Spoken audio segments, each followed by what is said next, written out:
WCBI News at 6 starts now. Good evening, everyone. More than 24 people at a Lowndes County plant will lose their jobs. Sources tell WCBI Stark Aerospace notified 25 people that their job would be ending. The layoffs reportedly mark a shift in some products that are being made at the facility. A company spokesman has not returned our call for comment about the job loss or any potential severance pay for the impacted employees.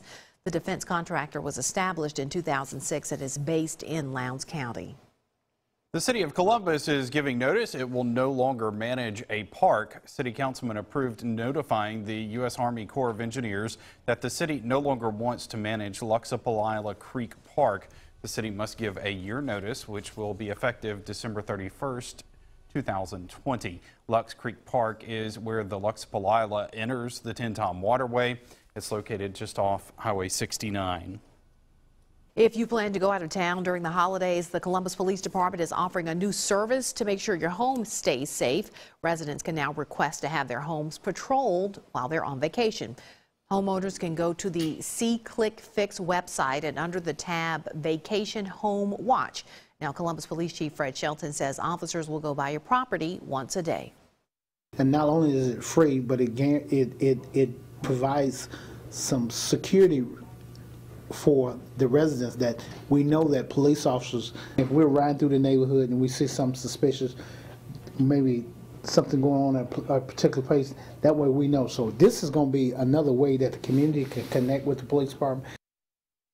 Now, this is not strictly for holidays. Chief Shelton says this service will be available year-round. In small communities, the water tower may be the most visible thing in town. Most carry the town name. More importantly, they hold much of the water supply for its citizens. Every 5 years, these water towers need to be inspected. Our Stephanie Poole joins us in the studio with more on what the town of Millport, Alabama is doing to stay up to date. Yes, water tanks are used to pump water into homes and businesses in your community. That's why it's so important to make sure these tanks are operating safely and efficiently. Rust and chipped paint.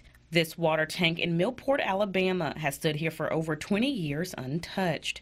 Mayor Stanley Allred says he and city leaders started a service project to have the water tank's condition updated. When you're looking to move to a town or stay in a town or something, you want your infrastructure to be as best as possible. Millport was awarded a $200,000 grant towards maintenance and upkeep services for the tank. When you start talking about water tanks, it's expensive. Water Superintendent Robbie McAdams says it's a job that's long overdue. It's a project that we've been working on for a couple of years, trying to get it repainted so that we could meet ADM standards and don't fall behind. McAdams says over 300,000 gallons of water will be drained in the first phase. Then beautification will come next. They'll sandblast the tank inside and out and then repaint it from top to bottom. I'm glad to get it done. It's something we've been wanting done for a while. Millport is growing. We've had, there's several industries here and they're all expanding. So if we got to update our stuff to keep up with them. Mayor Allred says residents should not be concerned with the quality of the water as it's in good condition. The maintenance project should begin in the spring of 2020. The second in command at the Columbus Police Department has resigned. Multiple sources tell WCBI Captain Rick Higgins turned in his notice yesterday. Higgins was the commander of the patrol division at CPD. WCBI sources say Higgins' notice was effective immediately, but he did have some vacation time to use. The department is now without an assistant chief, commander of patrol, and commander of criminal investigations. Police Chief Fred Shelton says an employee with a high rank in the department has resigned but did not identify the employee. Shelton has worked to restore numbers at the department, but he has also been doing daytime patrols to help fill in the gaps during the staffing shortages. Profile area lawman is hanging up his badge. Starkville Police Chief Frank Nichols is leaving the department next month. Nichols began working with CPD in 1992 and has held every job on the force. In 2014, he became the city's first African-American chief of police. During his tenure, the department moved into its new headquarters. He calls it an honor to serve the people of Starkville. I got hired here shortly after turning 23 years old. I turned 23 years old in October, and I got hired in December. So basically, I grew up here at the Starkville Police Department. I basically turned into a man working here at the Starkville Police Department. You know, so I'm very grateful to the city, to the people that I've served. You know, as I said before, I couldn't have wrote a better script, you know, being here as a police officer and eventually end up being the first African-American chief to serve in this capacity. Our Quentin Smith will have more with Chief Nichols' career coming up tonight on WCBI News at 9 and 10. Some nice color out there this evening with the setting sun. That was the view earlier in Sullivan, Alabama, and in October County. You can see some of that color right there with those clouds that moved on in this afternoon.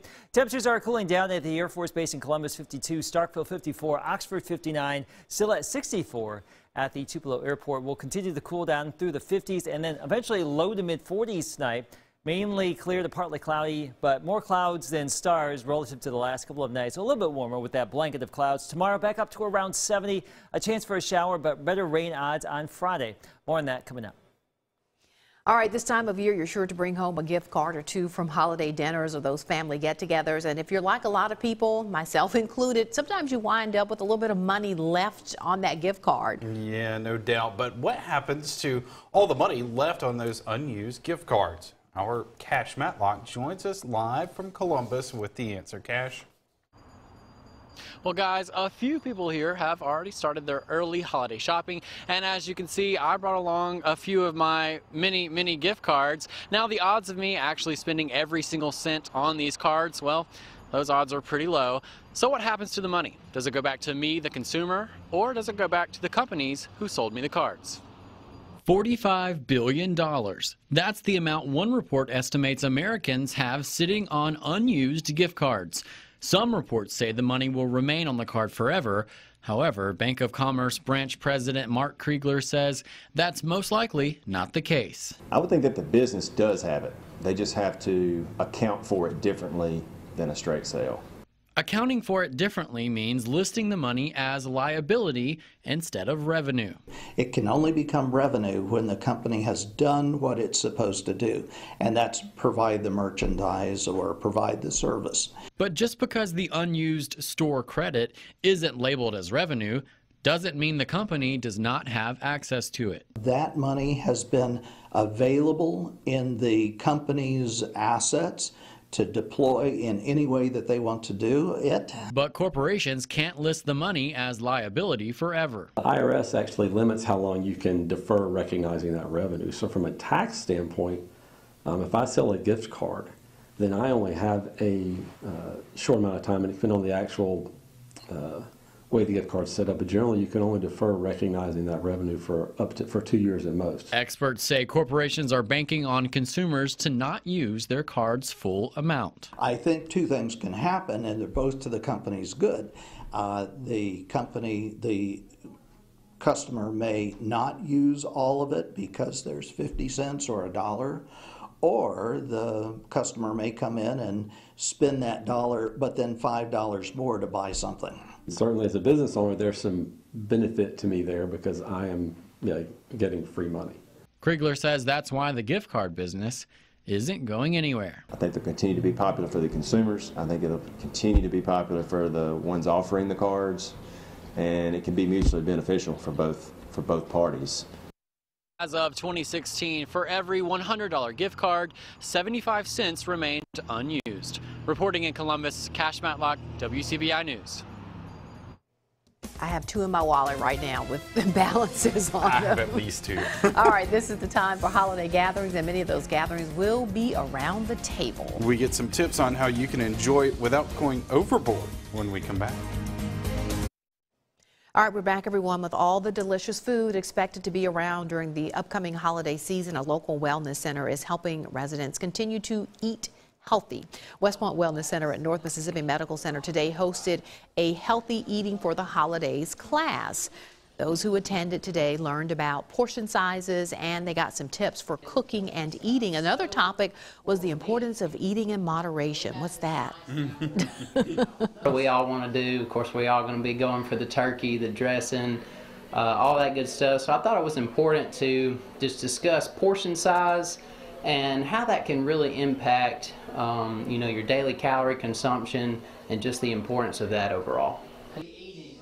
We're all kind of chuckling. We love this story and what they did, but we're going, oh, good luck with that. Anyway, those attending the class also saw examples of food package labels and how to read it to control your calorie intake. That's all good stuff. Good advice there.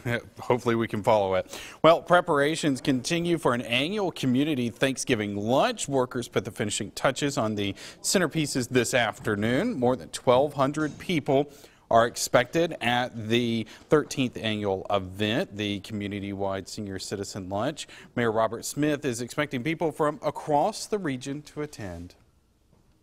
This is the time of the year when family and friends get together and just have a great time of fellowshipping with each other. Also, in the Golden Triangle area, you'll be surprised of the seniors that will attend this event from West Point, Starkville, Louisville, even from Tupelo.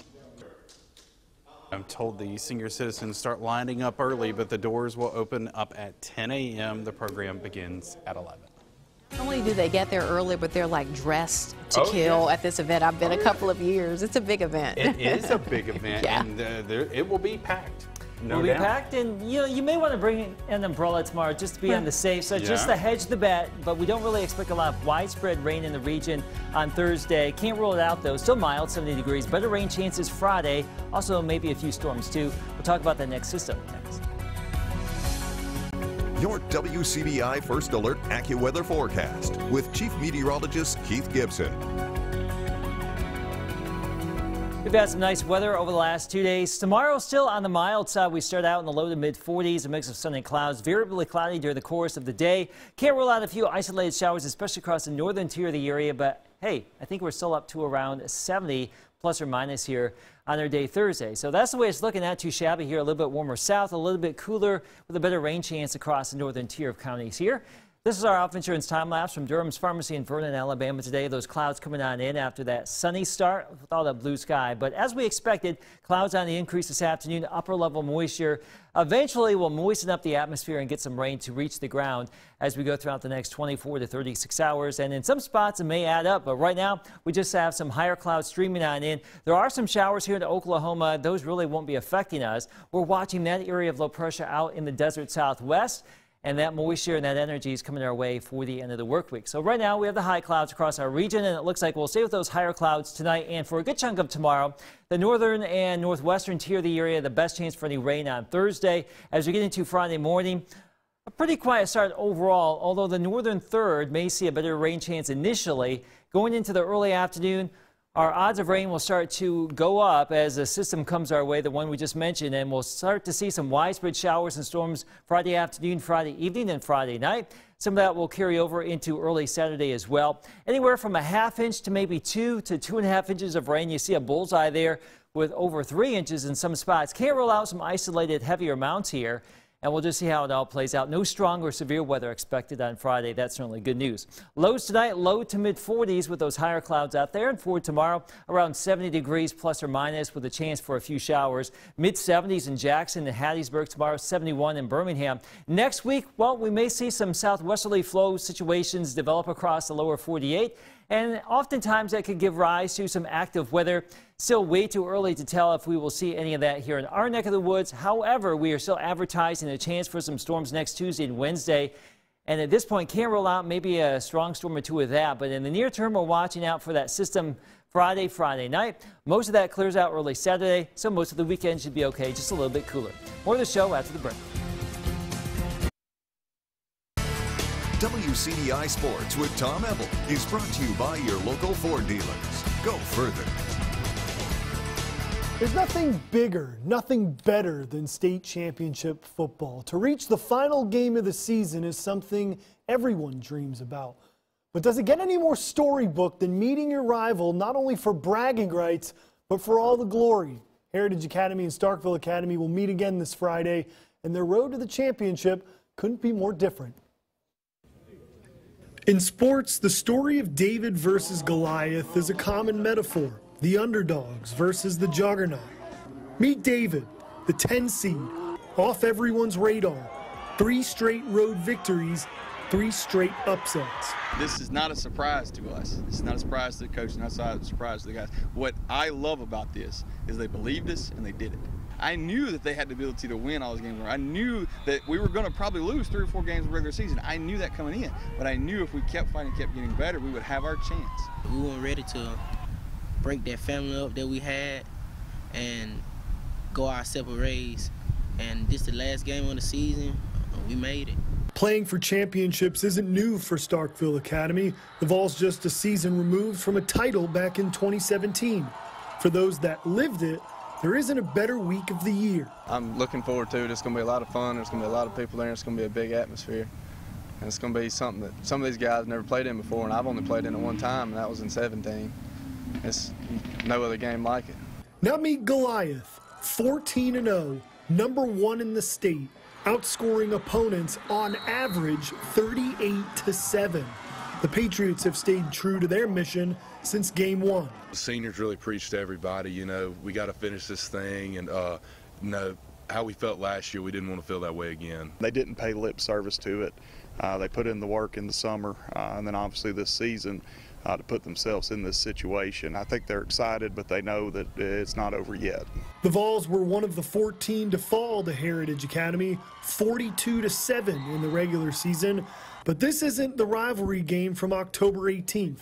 2 completely different teams will meet on the gridiron, and this time it's for the title. It definitely means a lot more. It just seems unreal to be able to, for my last game, to be rivalry game and in the state championship, and then it's going to feel good. I told them yesterday I didn't want to hear the words last time, and they haven't. You know, they understand that Starkville's a championship team, and that's how we have to treat them this week. That's who we wanted. At the end of the day, that's who you want. You know, why would you not want your biggest rival, 25 minutes down the road, who beat you in the regular season, who you know you can play with if you'll just go out and play? How much more destiny can you ask for? So will the story of David versus Goliath stay true? Will the underdog walk away victorious, or will it be rewritten? Will the juggernaut continue its domination for one more battle? History will be decided in Jackson on Friday night.